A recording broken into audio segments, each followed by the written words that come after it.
안녕하세요. 하루 필수 말씀 충전 하필 큐티 조종환입니다. 오늘 함께 나눌 하나님 말씀은 창세기 27장 15절에서 29절까지 말씀입니다.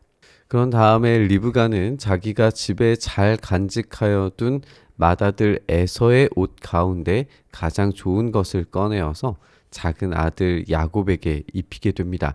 리브가는 염소 새끼 가죽을 야곱의 매끈한 손과 목덜미에 둘러주고 나서 자기가 마련한 별미와 빵을 아들 야곱에게 들려줍니다. 이렇게 리브가는 주도적으로 일을 만들어가고 있다라는 걸 보게 돼요. 리브가가 사랑하는 야곱을 위해서 지금 모든 빵도 별미도 그리고 거짓말할 수 있는 용도의 옷들도 준비를 합니다.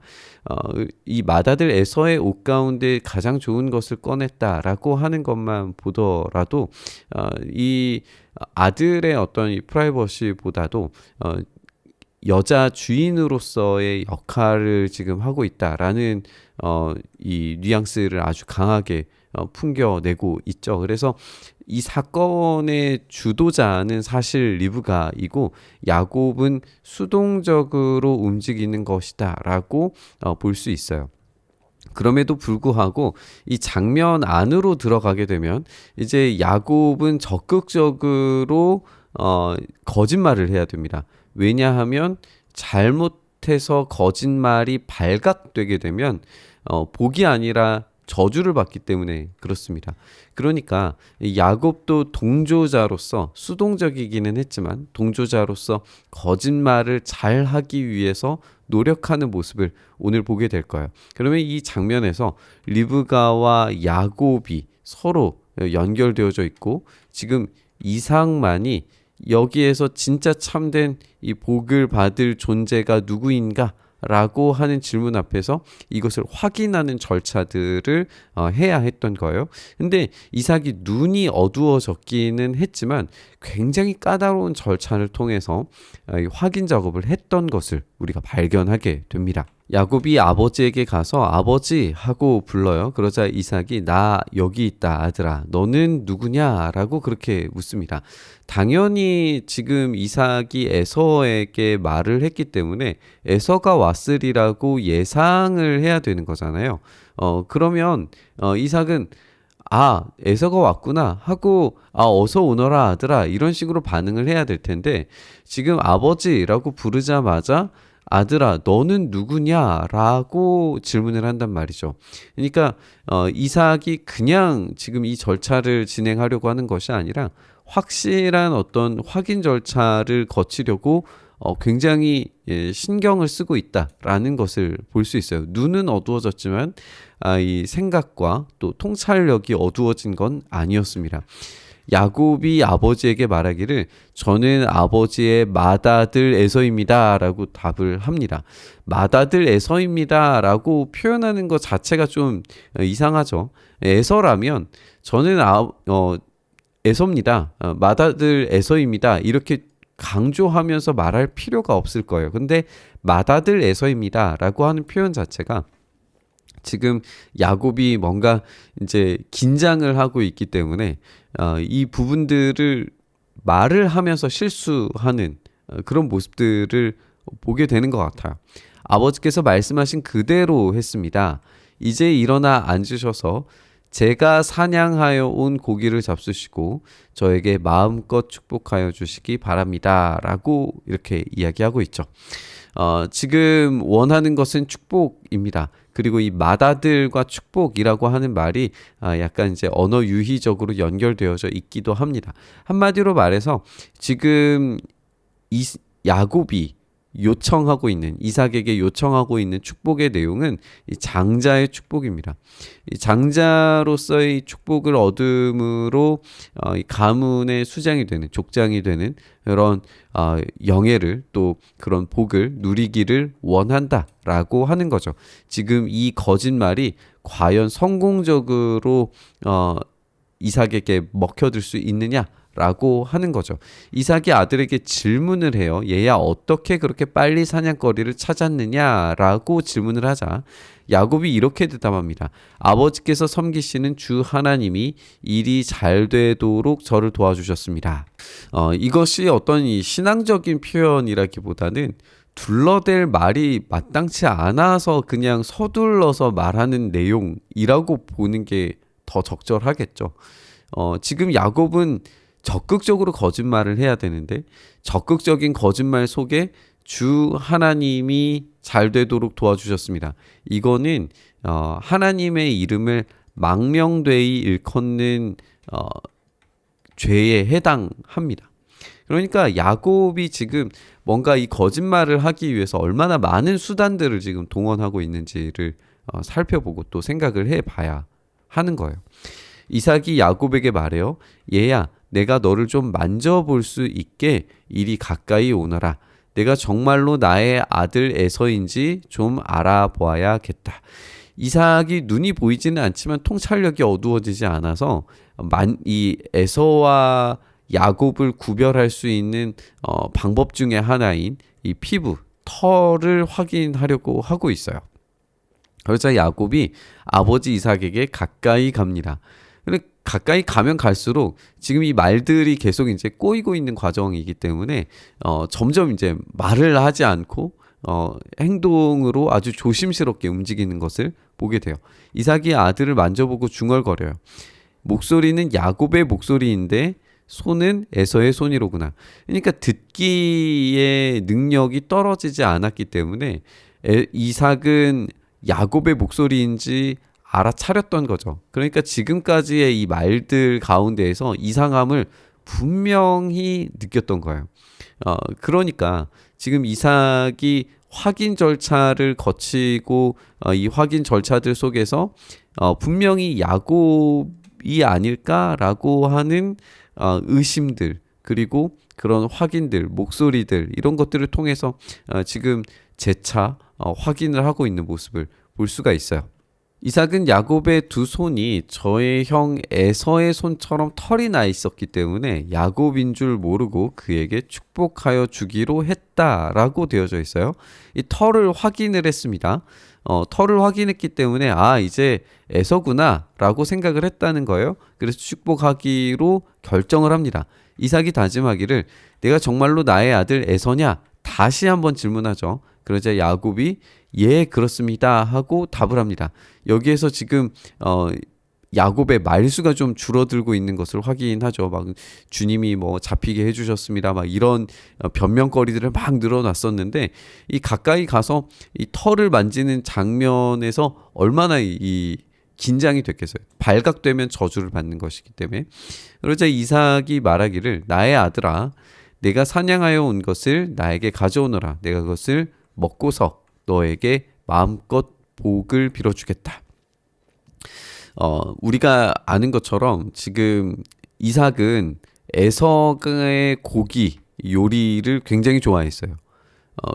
물론 이제 리브가가 이삭이 어떤 요리를 좋아하는지 알고 있었다라고 이야기는 하지만 우리가 아는 것처럼 어떤 이 레시피가 동일하더라도 만드는 사람에 의해서 맛이 달라지고 막 하잖아요. 그러니까 음식을 가지고 와서 그것을 먹어본 후에 복을 빌어주겠다. 이것은 음식에 대해서도 한번 걸러보겠다라고 하는 거예요. 얼마나 지금 철저하게 이삭이 지금 확인 절차를 거치는지 알 수가 있죠. 야곱이 이삭에게 요리한 것을 가져다 주니 이삭이 그것을 먹었어요. 야곱이 또 포도주를 가져다가 따르니 그것을 마셨습니다. 그의 아버지 이삭이 그에게 말합니다. 나의 아들아 이리 와서 나에게 입을 맞추어 다오. 음식을 먹은 것까지 끝났는데 가까이 와서 입을 맞춰 달라라고 하는 건 이제 진짜 가까이 가서 그 향취 또 이 체형 이런 것들을 보겠다는 거예요. 우리가 아는 것처럼 에서는 활달하고 밖에 사냥꾼이고 또 야곱은 집안에서만 머무는 사람이었기 때문에 이 체형이 달라질 수밖에 없을 것 같아요. 이 쌍둥이라 하더라도 운동량에 따라서 이 몸의 이 체형 또는 근육의 어떤 밀도 이런 것들이 다를 수밖에 없기 때문에 와서 입을 맞추어 달라, 끌어안아 달라, 이거는 누가 보더라도 이제 알아볼 수 있는 그런 또 다른 검증의 절차를 지금 거치고 있는 거죠. 야곱이 가까이 가서 그에게 입을 맞춰요. 이삭이 야곱의 옷에서 나는 냄새를 맡고서 그에게 복을 빌어 줍니다. 여기에서 이제 우리가 알 수 있는 것처럼 이삭이 그렇게도 꼼꼼하게 검증 절차를 거쳤는데 야곱이라고 하는 사실을 알지 못한 채 복을 빌어 줍니다. 그러면 여기서 이제 우리가 생각을 해봐야겠죠. 인간적으로는 이삭은 정말 최선을 다해서 검증 절차를 다 거친 것 같아요. 그런데 결국에 복은 야곱이 받습니다. 인간적으로는 이삭이 정말 최선을 다했는데 하나님의 이 계획하심에 따라서 형이 동생을 섬기게 되리라 라고 하는 그 예언이 성취되어지는 첫 번째 단계를 우리가 보고 있는 겁니다. 나의 아들에게서 나는 냄새는 주님께 복받은 밭의 냄새로구나 라고 그렇게 이야기를 해요. 사실 에서에게 나야 하는 냄새라고 생각을 해본다면 그것은 넓은 평원의 냄새구나 라고 말해야겠죠. 그 평원에 동물들이 뛰어다니고 그리고 이 야생의 동물들을 잡고 그것으로 풍성한 어떤 힘 있는 족장의 모습을 보여주는 그런 축복이 떨어져야 할 것 같은데 밭의 냄새요. 이거는 유목민으로서 받는 그런 복이 아니라 이 농부로서 받는 복에 가깝죠. 정착민의 이 약속이라고 보는 것이 훨씬 더 맞겠죠. 그러니까 지금 이 복은 어쩌면 에서에게 안 맞는 복이에요. 하나님은 하늘에서 이슬을 내려주시고 땅을 기름지게 하시고 곡식과 새 포도주가 너에게 넉넉하게 하실 것이다. 분명히 이제 농부와 정착민에 대한 복이죠. 여러 민족이 너를 섬기고 형도 동생을 섬기게 될 것이다 라고 하는 것이 재확인되죠. 백성들이 너에게 무릎을 꿇을 것이다. 너는 너의 친척들을 다스리고 너의 어머니의 자손들이 너에게 무릎을 꿇을 것이다. 다시 한번 이 형이 동생을 섬기게 될 것이다 라고 하는 것을 우리가 알 수 있습니다. 너를 저주하는 사람마다 저주를 받고 너를 축복하는 사람마다 복을 받을 것이다. 이것은 저희 이삭의 아버지 야곱의 할아버지인 아브라함에게 하나님께서 주셨던 그 복을 지금 전달하고 있는 거예요. 결국에 장자의 축복이었다라고 하는 것을 우리가 볼 수가 있죠.